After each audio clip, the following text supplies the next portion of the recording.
Mae hi'n fraint ag yn anrhydedd i gael yng nghadarnhau heddiw yn Arweinydd Plaid Cymru. Plaid sy'n golygu cymaint i fi oherwydd be mae'r blaid yn ei olygu i ddyfodol Cymru.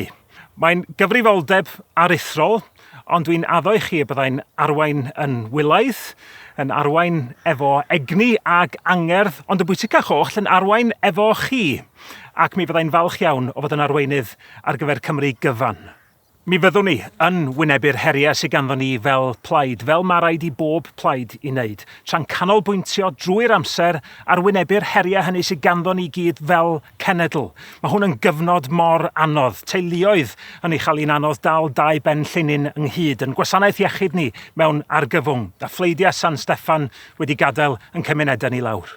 Ond mi fydd Plaid Cymru yn unedig yn pwrpas ac yn glir o feddwl wrth ddwysau yn ymdrechion i greu cymdeithas decach, wirddach a mwy llewyrchus. Dyna'n uchelgais i, a'n uchelgais ni, a da ni'n sôn am adeiladu Cymru well heddiw tra'n gwahodd mwy a mwy o bobl i ymuno efo ni ar y daith honno i annibyniaeth. O Don teg yn y de lle ges i ngeni i bwynt mwy gogleddol Cymru, lle dwi'n ei gynrychioli rwan, efo'n gilydd, mi allwn ni adeiladu cymunedau sy'n llawn bwrlwm.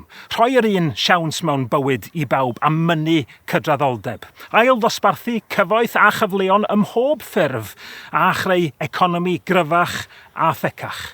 Dwi am adeiladu ar waith pob un sydd wedi mynd o mlaen i ac o'n blaenau ni. Dwi'n edrych ymlaen i gael gymaint o sgyrsiau a phosib efo chi yn y cyfnod o'n blaenau ni rwan, achos mae gan bob un ohonan ni ran i'w chwarae yn gwneud Cymru ar hyn y gall hi fod.